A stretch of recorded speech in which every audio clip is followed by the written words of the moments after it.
Apa sih yang lu kerjain dulu? Dulu gue bisnis bro, gue dulu kuliah di Amrik, gue balik eh kerja sama bokap Ya. sebentar ya, 3 bulan, terus gue ributnya benar-benar besar lah, sampai gue nggak ngomong sama dia 3 tahunan lah. Akhirnya gue keluar, gue bisnis sendiri, terus benar-benar itu nggak dimodalin lah, karena ributnya gede banget lah, pokoknya gede banget. Itu mungkin pokoknya udah gontok-gontokan deh, udah teriak-teriakan lah. Akhirnya gue keluar, udah gue bisnis sendiri, gue bisnis alat berat. Gue pinjem duit, sebagian gue pinjem duit sama eh ada leasing alat berat, gue pinjem di sana.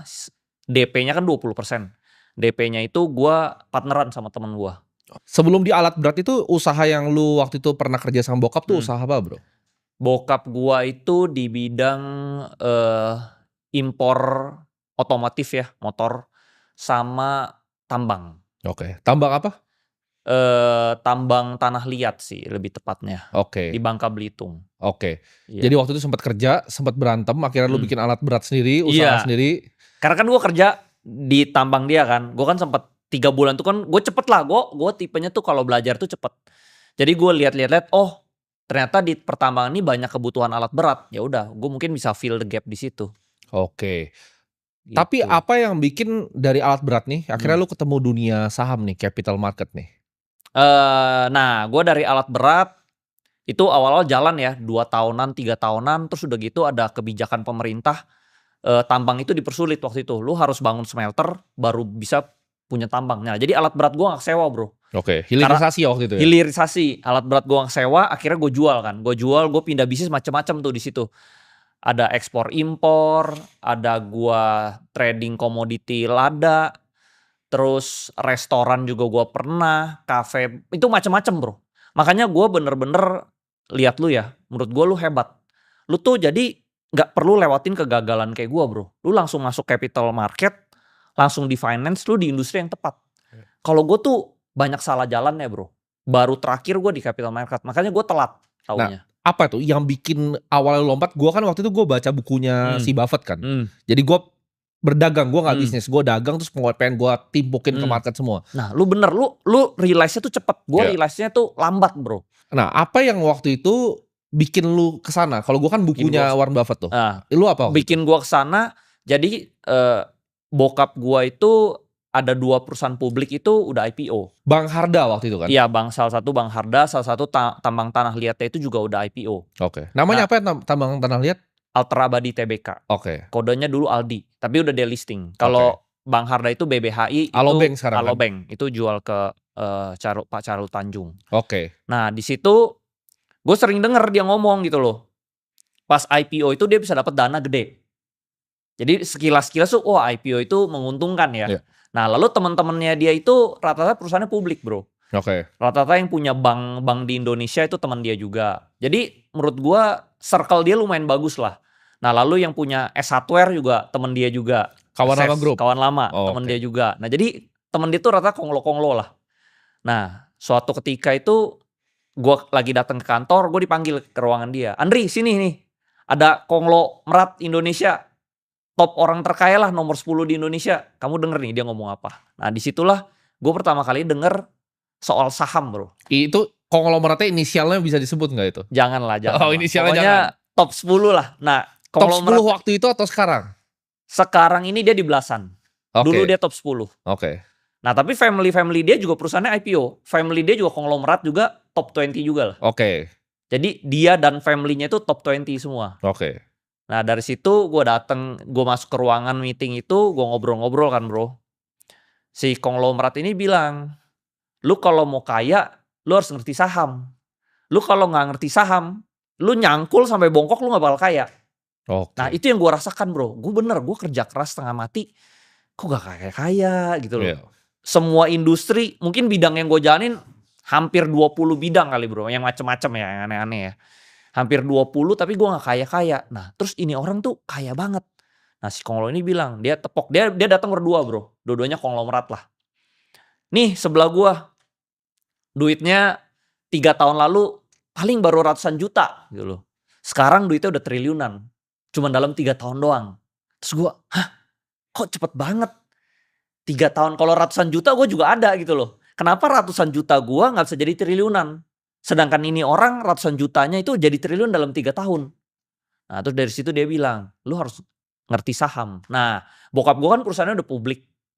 Tapi bokap gua kenapa nggak bisa masuk yang top 20 itu? Karena sahamnya tidur, Bro.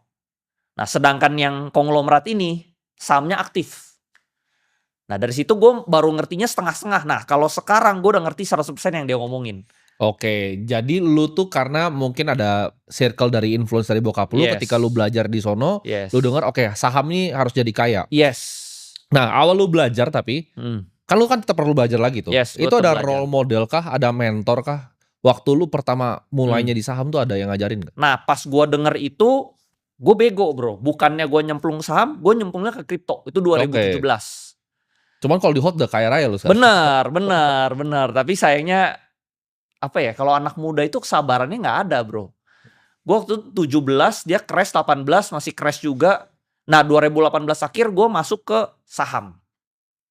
Jadi gue nggak langsung, pas denger itu gue nggak langsung, gue cuman udah mulai ngerti, oh capital market tuh cepet.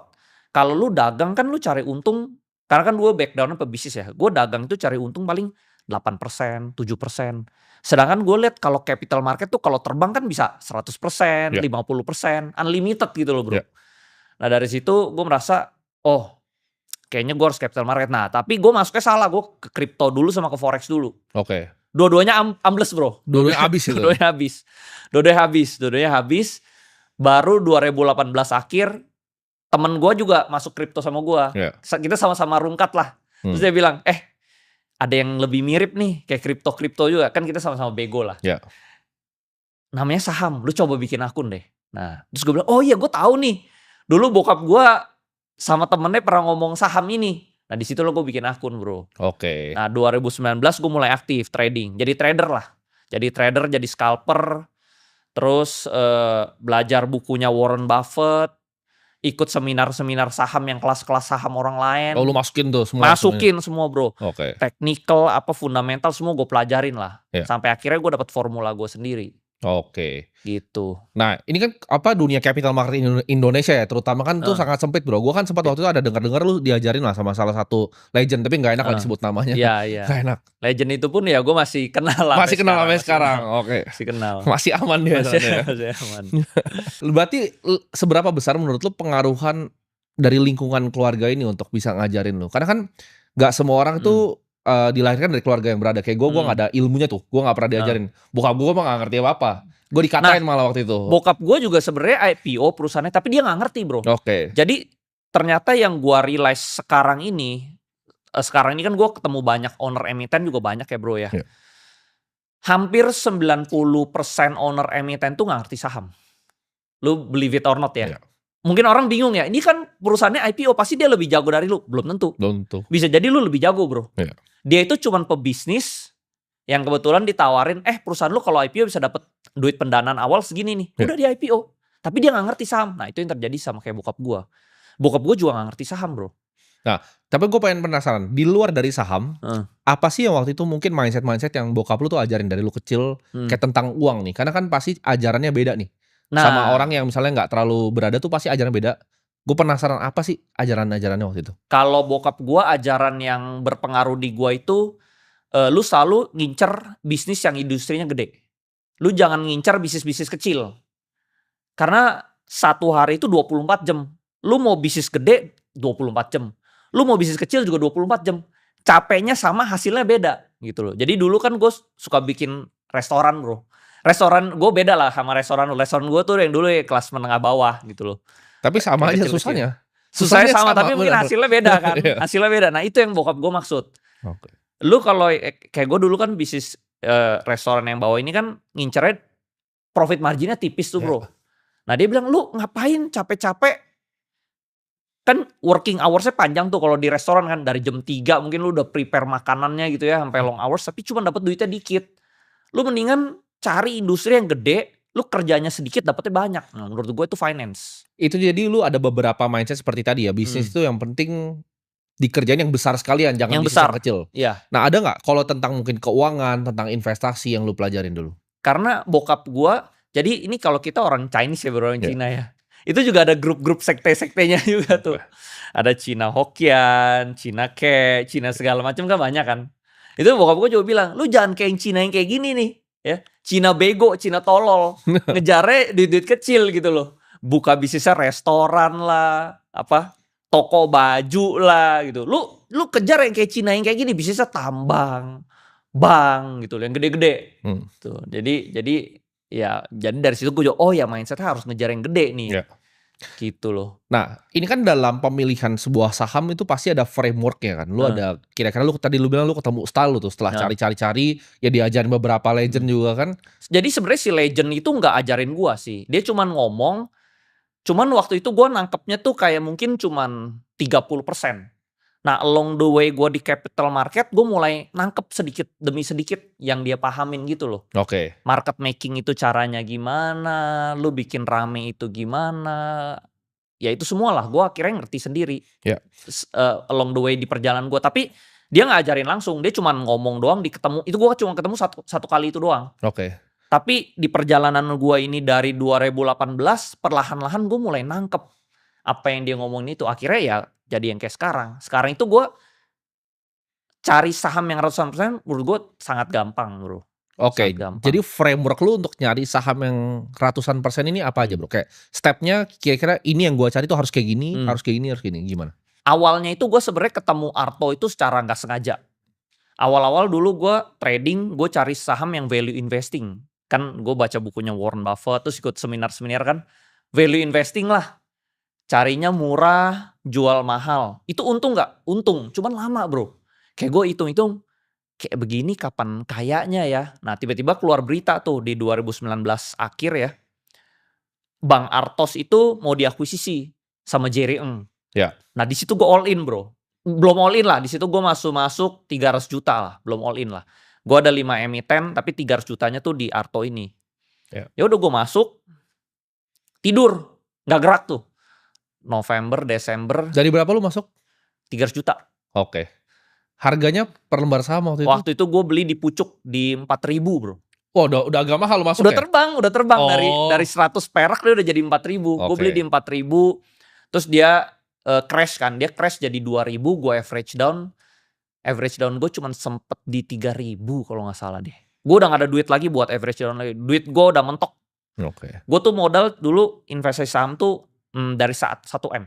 Oke. 1M itu gue dari kumpulan bisnis-bisnis macem-macem lah. Kan tentunya bisnis ada yang untung lah. Nah mungkin kan kita bisnis bertahun-tahun. Bego banget gitu kan. Gak untung-untung. Nah gue dari kumpulan 1M itulah. Oke, jadi dari 1M lu hajar di Arto. Crash jadi 500 juta. Nah 500 juta itu gue hajar ke Arto. Oke. Lu crashnya saham apa tuh salahnya waktu itu? Crashnya sebenarnya waktu itu gak salah. Salahnya itu waktu itu market crash COVID 2020. Semua sahamnya bagus, ada BCA, BRPT, Arto, terus INKP, satu lagi apalah gue lupa. Semua sahamnya fundamentalnya PE-nya, PE/BV-nya kecil. Kan gue emang carinya yang kecuali BCA ya. Tapi semuanya ada fundamental lah. Tapi crash. Nah dari situ gue belajar memang lu mau sebagus apapun value investing kalau crash ya crash. Ya, betul.